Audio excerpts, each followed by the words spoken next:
Hello, जय हिंद साथियों, कैसे हैं आप सब। मैं एक बार फिर आपका आपके अपने YouTube platform KD study by Raja पर हार्दिक स्वागत करता हूं। और जैसे कि हम क्रम से दिल्ली पुलिस के प्रैक्टिस सेट लगाते आ रहे हैं, हमने टारगेट रखा है 40 सेट का। उसमें जो आज सेट है वो कौन सा सेट है? सेट 5। सेट 5 आपको मिलेगा 9 बजे, डेली 9 बजे मिलता है। बीच में एक आध क्लास मिस हो जाती है कभी किसी रीजन की वजह से, तो उसके लिए आप घबराइए नहीं, सारी क्लासेस आपको मिलेंगी। दूसरा, रीजनिंग के भी सेट आपको मिलेंगे। जीएस की हिस्ट्री की क्लास आपको मिलती रहेगी, तो आप पढ़ते रहिए और हमारे साथ जुड़े रहिए। और अगले हफ्ते से हम जल्दी ही आपके लिए जीएस के और कंप्यूटर के प्रैक्टिस सेट भी लेके आ रहे हैं, जो आपको डेली मिलेंगे।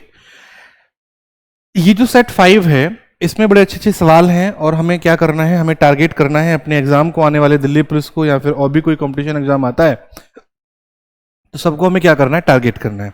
चलिए आगे चलते हैं और जो आज का पहला सवाल है उसको हम देखते हैं। पहला सवाल स्क्रीन पर लिखा है, what is the value of 99:99 upon 99 into 99। ये लिखा है 99। यहां देखो, ये लिखा है 99:95 अपॉन 99 इंटू 99। मैंने आपको बताया था, पहले भी मैंने आपको सिखा रखा है, या फिर आप फिर सीख लीजिए कि जब यहाँ जो भी वैल्यू लिखी हो वो वैल्यू यहाँ और यहाँ सेम हो, तो आप यहाँ लिखते हैं 99। और उसके बाद अगर ये सीरीज 2 नंबर में है तो 2 जीरो, और सीरीज 3 नंबर में है तो 3 जीरो, क्योंकि सीरीज 2 नंबर की 2 जीरो हमने लगा दी। अब आप क्या करेंगे, आप जो न्यूमरेटर और डिनोमिनेटर में संख्या लिखी हुई है, आप इन दोनों संख्याओं का क्या ले लेंगे, डिफरेंस ले लेंगे। ऑलवेज हम क्या लेते हैं, डिफरेंस लेते हैं। न्यूमरेटर और डिनोमिनेटर का और जो डिफरेंस आया वो कितना आया, 4। तो आप इस 4 को इससे क्या कर दीजिए, माइनस कर दीजिए। तो कितना बचेगा, 98, 96। आपका क्या हो जाएगा आंसर, 9896। यानी कि ऑप्शन नंबर जो 4 है वो आपके इस सवाल का बिल्कुल क्या है, सही और सटीक जवाब है। क्लियर है, समझ पा रहे हैं, मुझे उम्मीद है। अगले दूसरे क्वेश्चन पे चलते हैं। दूसरा क्वेश्चन आपसे कह रहा है, by what smallest number will 625 be divided such that the quotient will be a perfect cube। 625 को किस सबसे छोटी संख्या से भाग करने पर भागफल एक पूर्ण घन बनेगा, भागफल एक पूर्ण घन बनेगा। चलिए देखते हैं। ये 625 यहाँ लिखा हुआ है, तो आप इस 625 को क्या करेंगे, घन पूछा है तो क्यूब है। 5 गुणा 5 पंजे 25, पंजे 125, पंजे 625। तो अगर हम क्यूब की बात देखें तो 5 का क्यूब बनेगा, गुणा में 5 होता है 625। तो केवल 5 ही एक नंबर ऐसा था जिसका क्यूब बन रहा था, तो ऑप्शन नंबर 2 लगा दीजिए और आप आगे चले जाइए। Answer option number 2। ये सब सवाल सीजीएल लेवल के सवाल हैं और रिसेंटली एग्जामों में पूछे गए हैं। तो आप बस ये ध्यान रखिए कि दिल्ली पुलिस आसान नहीं होने वाला, उसके लिए हमें निरंतर कड़ी मेहनत और कड़े प्रयास करने पड़ेंगे। ठीक है, अगले क्वेश्चन पे चलते हैं। क्वेश्चन नंबर 3 का मुझे जवाब बताइए। आप लोग क्वेश्चन नंबर 3 का मुझे जवाब बताइए। क्वेश्चन नंबर 3 लिखा है कि 3 years ago the average age of A, B and C was 29 years if the average age of B and C 5 years ago was 23 years, find the present age in year of A। A की वर्तमान आयु पूछी है। चलिए यहां देखते हैं sir, यहां लिखा है A है, A के साथ B है और B के साथ C है। 3 वर्ष पहले, अगर 3 वर्ष पहले तो 29 गुणा 3 करेंगे तो ये हो जाएगा 9 तिया 27, 3 दूनी 6 87, और 87 में आप 3 साल पहले 3 लोगों की, तो 3 साल पहले 3 लोगों की 3 तिया 9 और जोड़ दीजिए, तो 9 और 7 16, ये हो जाएगा 96। ये कैसी एज है, ये है प्रेजेंट एज। ठीक है, अब बात की कि बी और सी कौन कौन है। बी और सी 2 लोग हैं और इनकी 23 वर्ष है, तो 23 गुणा 2 कितने हो गए, 23 दूनी 40। इस 40 के बाद क्या करेंगे, 5 वर्ष पहले, तो अब क्या होगा 5 वर्ष बाद, और 2 लोग हैं तो 5 दूनी, यहां कर लो 5 दूनी 10, इसमें आप 10 जोड़ दो तो कितना हो गया 56। तो तीनों की प्रेजेंट एज 96 साल है, और बी और सी की जो प्रेजेंट एज है वो कितनी है, 56 साल है। तो बचा कौन, ए। तो ए बी सी से और बी सी माइनस कर दें तो ए बचेगा, यानी कि 96 माइनस 56, तो 40 ईयर आ जाएगा। ऑप्शन में 40 है, दिख रहा है आपको? जी हाँ, ऑप्शन में 40 दिख रहा है। ऑप्शन नंबर बी हमें दिख रहा है। जो ऑप्शन नंबर बी है वो हमारे सवाल का क्या होगा, आंसर होगा। समझ में आ रही है? मुझे उम्मीद है कि जो मैं समझाने का आपको प्रयास कर रहा हूं वो आपका निरंतर समझ में आ रहा होगा। ऐसे ही सवाल आप सीखते रहिए, ऐसे ही चीज़ों को आप करते रहिए, क्योंकि जब तक आप करेंगे नहीं तब तक आपकी समझ में आएगा नहीं। अब हमें क्या करना है, अगले क्वेश्चन की तरफ चलना है। और ये आज की क्लास का जो इस पे लिखा है, क्वेश्चन नंबर 4 लिखा है, कांस्टेंट शब्द में स्वरों की संख्या का प्रतिशत इसमें व्यंजनों की संख्या के प्रतिशत से कितना।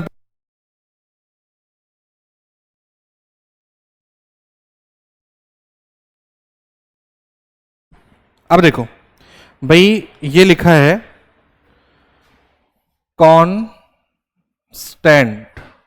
अब इस कांस्टेंट में क्या है, आप देखिए, इसमें देखिए वोवेल, देखिए इसमें वोवेल कौन है, ए और ओ, दो वोवेल हैं, 2 2 4 2 6 2 8 में से, तो 100 पे कितना, ये हो जाएंगे 25%। अब 25% क्या है, वोवेल्स है। इसके बाद the percentage of number of constants is by the what percent they less than, बचे हुए व्यंजनों की संख्या। बचे हुए व्यंजन संख्या कितना, 75% बचे, तो 75% जो है वो कितने प्रतिशत कम है, तो 75% 25 जो है वो 75 से कितना कम है, वो 75 जो है 25 से कितना कम है मेरे भाई, ये रिमेनिंग बचा कितना कम है, 50%। 50% आपको ऑप्शन में दिखेगा, ऑप्शन नंबर डी लगाइए। ये बड़ा अच्छा सवाल है, हिट सवाल है, अभी रिसेंटली पूछा गया था एग्जाम में, तो आपको ये सवाल भी आना चाहिए करना, ठीक है। चलिए आगे चलते हैं क्वेश्चन नंबर 5 की तरफ। क्वेश्चन नंबर 5 ये कहता है, एक व्यापारी एक वस्तु को 425 में बेचता है और उसे 15% की हानि होती है। 425 में बेचते ही 15% की हानि होती है। 5% का लाभ अर्जित करने के लिए वस्तु को किस मूल्य पर बेचना होगा। अब जब 15% की हानि हो रही थी, तो 425 जो वैल्यू है वो कितने की है मेरे भाई, वो वैल्यू है 85 की, 85% की। तो आप क्या करेंगे, 425 जो वैल्यू है वो 85, 15% घाटे के बाद है, 5% प्रॉफिट का सौदा करना है, तो 105, 5 से 17 बार और 5 से 21 बार, ठीक है। 17 दूनी 34 होते हैं और 17 पंजे 85 होते हैं, 25 दूनी 50, 500 और 25 एकम 25, तो ये हो जाएगा 525 में बेचेगा, तो उसे 15% की हानि होने के बावजूद भी 5% का क्या होगा, प्रॉफिट होगा। Answer is 525, option number D आप लगा दीजिए और अगले सवाल पर क्या है, मूव कर दीजिए। क्लियर है, मैं जो आपको समझाने का प्रयास कर रहा हूं, मुझे उम्मीद है आपकी समझ में आ रही होगी। और मैं आपसे फिर एक बार आग्रह करता हूं कि जो आपका अपना यूट्यूब चैनल है केडी स्टडी बाय राजा, आप इसको अधिक से अधिक शेयर कीजिए, अधिक से अधिक लाइक कीजिए, क्योंकि आप लोग ही हमारी क्या हो कमाई हुई कमाई हो, क्योंकि आप लोगों के लिए ही हम निरंतर प्रयास करते रहते हैं।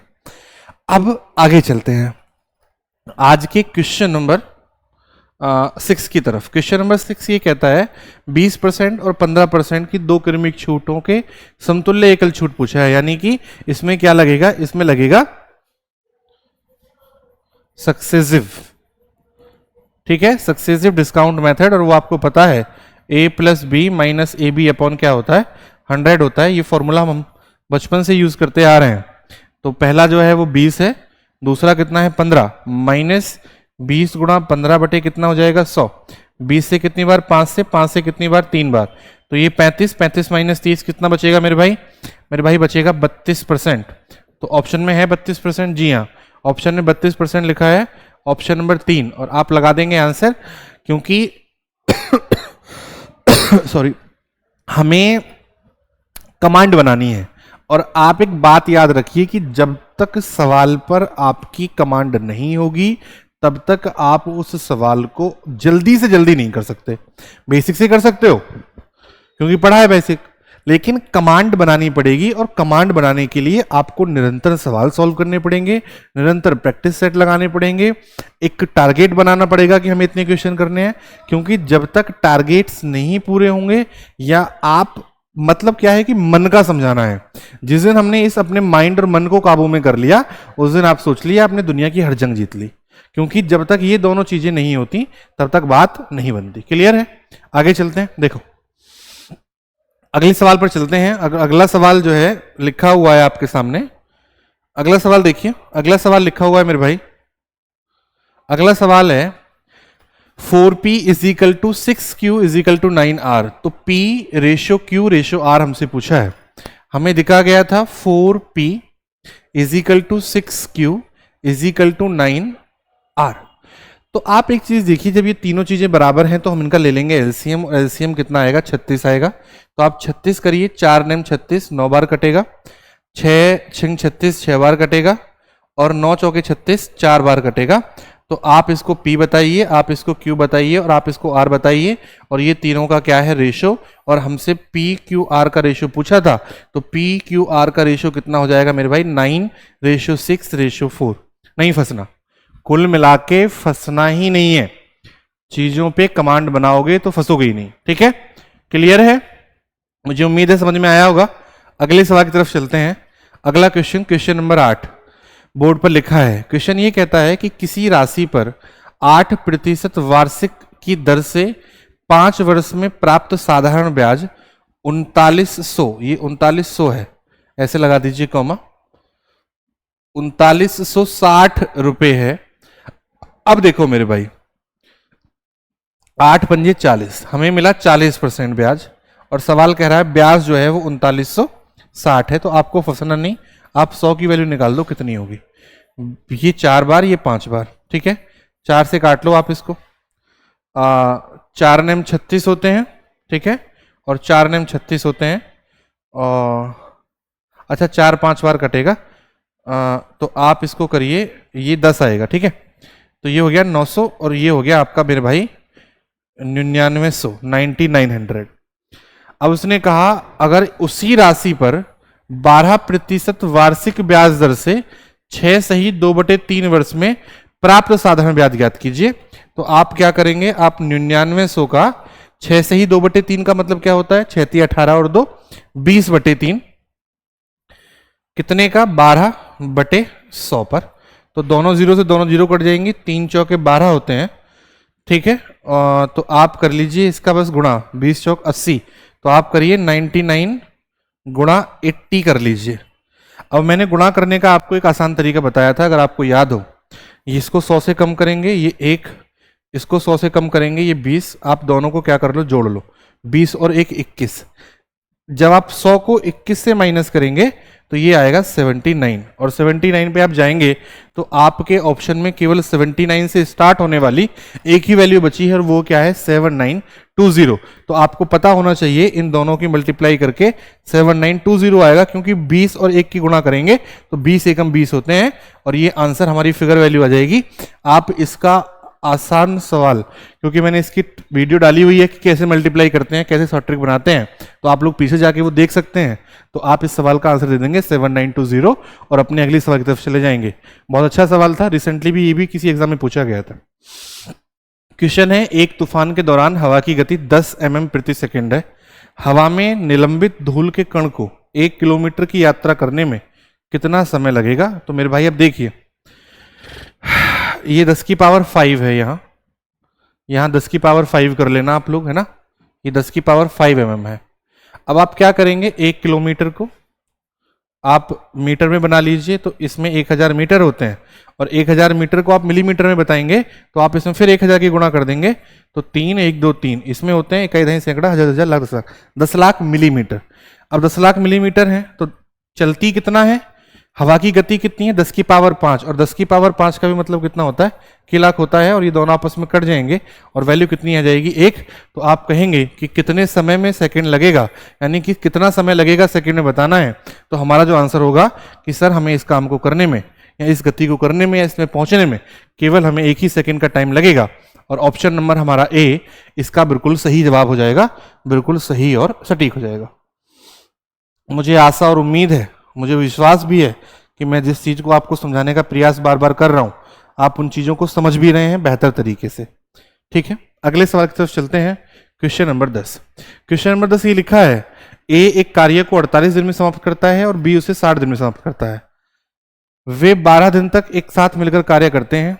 अब देखो, ए है और बी है, यहां ए है यहां बी है, ये 48 दिन में और ये 60 दिन में। आप दोनों का एलसीएम ले लो मेरे भाई, दोनों का एलसीएम आ गया 240। 48 पंजे 240 होते हैं और 60 चौके 240 होते हैं।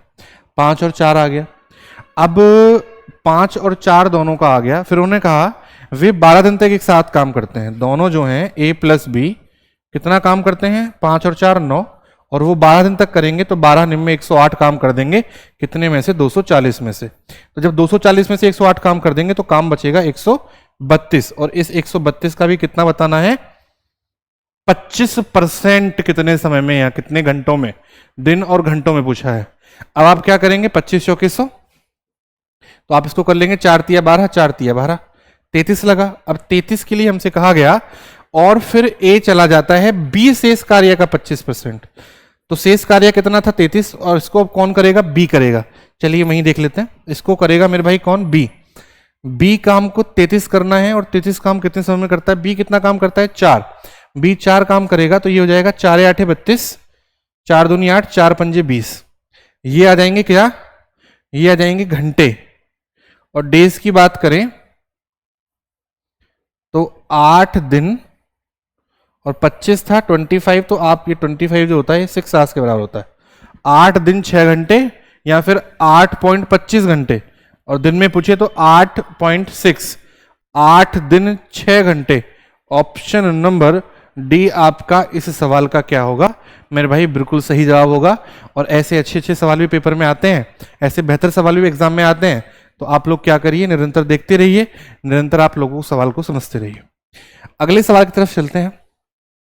अगला सवाल लिखा है, what is the height in centimetre of a equilateral triangle whose each side is 8 centimetre long. उस समबाहु त्रिभुज की ऊंचाई सेंटीमीटर में क्या होगी जिसकी प्रत्येक भुजा की लंबाई जो है वो कितनी है, 8। साइड कितनी है, 8। तो आपको पता है √3/2 इजिकल टू क्या होता है, साइड्स होता है। √3/2 इजिकल टू क्या होता है, साइड होता है। और साइड कितनी है, साइड दी हुई है 8, तो 2 से 4 बार कट जाएगा, तो ये आ जाएगा √4, ये आ जाएगा 4√3, मल्टीप्लाई कर देंगे तो 4√3 आंसर आ जाएगा। ऑप्शन नंबर ए लिखा हुआ है, 4√3 आप लगा देंगे और आप आगे बढ़ जाएंगे इस सवाल में। मुझे लगता है कोई दिक्कत नहीं है आपको करने में, बेहतर सवाल है, ये भी रिसेंटली किसी एग्जाम में पूछा गया था। चलिए क्वेश्चन नंबर 12 की तरफ चलते हैं। बड़ा अच्छा सवाल है, time and work and visits का सवाल है, और मुझे आशा है कि आप लोग इसका उत्तर तो देंगे ही देंगे। तो क्या करें, एक बार वेट करें थोड़ा सा आप लोगों के किसका, जवाब का। चलिए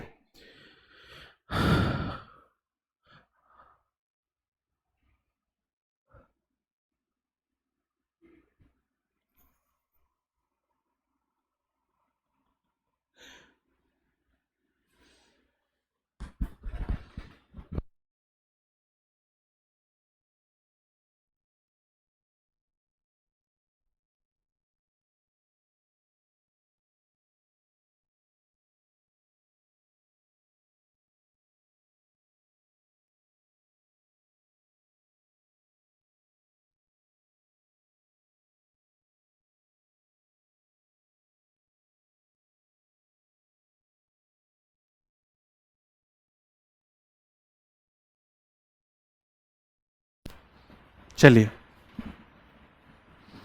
अब देखो,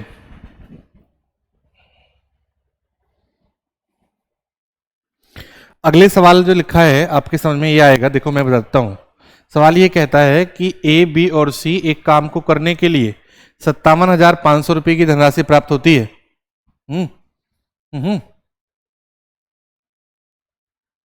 57,500 रुपए की धनराशि प्राप्त होती है। ए और बी एक साथ काम का 17/23 भाग करते हैं। जो ए और बी थे वो कितने में से, ए प्लस बी प्लस सी में से कितना भाग करते हैं, 17/23 भाग पूरा करते हैं। जो बी और सी हैं वो पूरे में से ए प्लस बी प्लस सी में से कितना करते हैं, 15/23 करते हैं। तो तीनों का 23 है, जिसमें अब आप यहाँ सी का निकाल सकते हैं तो सी का 6, और यहाँ आप ए का निकाल सकते हैं तो 5 और 3 8, तो 6 और 8 14, तो आप बी का निकालेंगे 14 और 9, 9 और 4 13, 23 हो जाता है। तो हमें यहाँ से तीनों की अलग अलग बात पता चल जाती है कि सी 6 काम करता है, बी 9 काम करता है और ए 8 काम करता है। तो तीनों कितना काम करते हैं, 23, और जब तीनों 23 काम करते हैं तो वो 57,500 रुपये की धनराशि प्राप्त करते हैं। तो एक की वैल्यू अगर हमें यहाँ निकालनी है, या फिर हमसे कहा कि बी को कितनी धनराशि प्राप्त होती है, तो बी को होती है 9, तो आप एक काम करिए, आप यहाँ लिख लीजिए 57,500 बटे 23 और बी का बताना है तो बी के लिए मल्टीप्लाई मार दीजिए, बी का हिस्सा 9 है तो 9। आप 23 के काटेंगे, 23 दूनी 40 होते हैं, 40 घटाएंगे कितने से 11, 23 पंजे 115 होते हैं, तो आप 2500 काट देंगे, 25 इंटू 9 होते हैं 225, तो मेरे भाई ये आ जाएगा 22,500 के अप्रॉक्स टोटल वैल्यू हो जाएगी। 22,500 ऑप्शन में है, जी हाँ ऑप्शन नंबर बी है। तो मुझे उम्मीद है कि आपका जो ऑप्शन नंबर बी है वो बिल्कुल सही है और आपकी समझ में ये सवाल आया भी होगा। ठीक है, समझ में आ रहा है कि नहीं आ रहा है, कमेंट करके नहीं बता रहे हो आप लोग। चलिए अगले साल पर चलते हैं। आज की क्लास का क्वेश्चन नंबर 13। क्वेश्चन नंबर 13 ये कहता है, ये बड़ा अच्छा सवाल है, आप लोगों को क्या करना है, इस क्वेश्चन पर विशेष ध्यान देना है। क्वेश्चन ये कहता है कि अ dealer marks article at a price that gives him a profit of 40%, 8% of the consignment of goods was lost in fire, 22% was sold and had, इसको स्पॉइल्ड भी बोल सकते हैं, है ना, had to be sold at half of CP if remainder was sold at FP, find the net profit percent। एक व्यापारी वस्तुओं को ऐसे अंकित करता है कि उसको 40% लाभ होता है, 8% भेजा हुआ माल आग में खराब हो जाता है और 22% क्या हो जाता है, मटमैला हो जाता है, और जो एमपी था मार्केट प्राइस था उसके आधे मूल्य पर बेचा जाता है। यदि बाकी को अधिकतम यानी कि एमपी पर बेचा जाए तो उसको होने वाला शुद्ध लाभ प्रतिशत क्या होगा। अब देखो हमने कोई चीज क्या थी, ये यहां हमने लिखा कॉस्ट प्राइस और यहां लिखा हमने एमआरपी।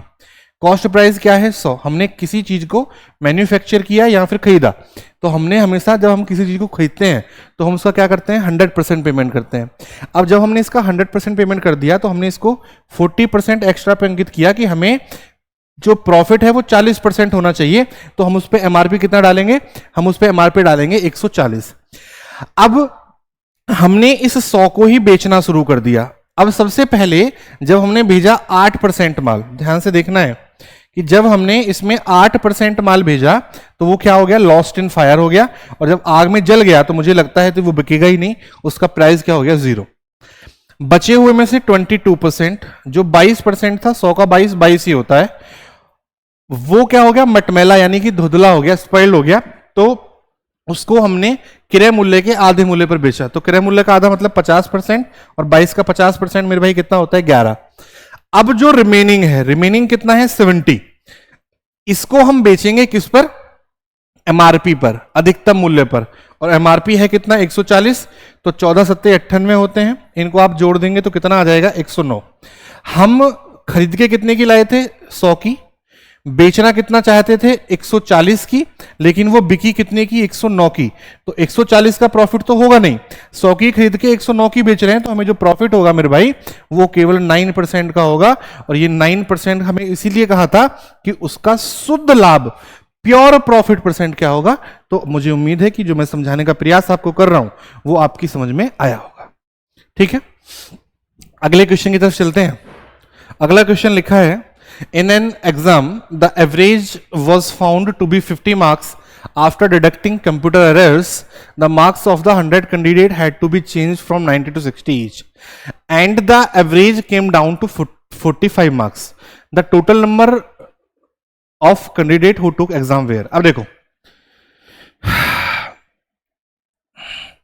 एवरेज कितना है 50,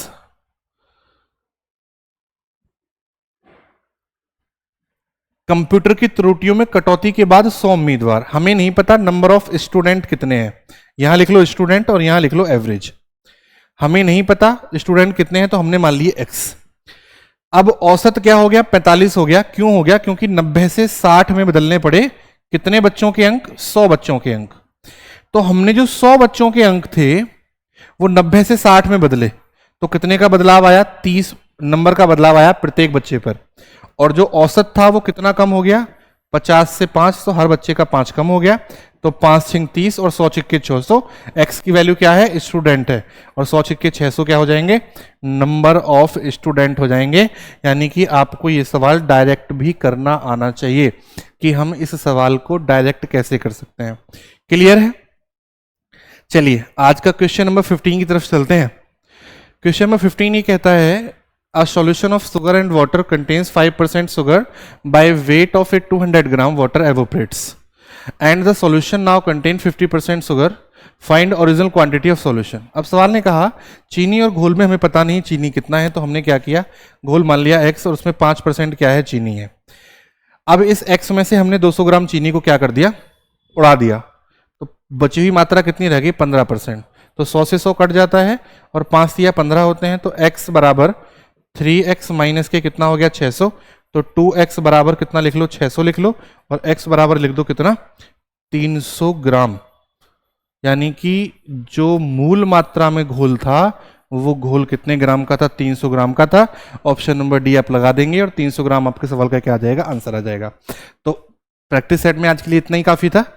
अगले प्रैक्टिस सेट के साथ मिलते हैं, सेट 6 के साथ। डेली हम 9 बजे आते हैं।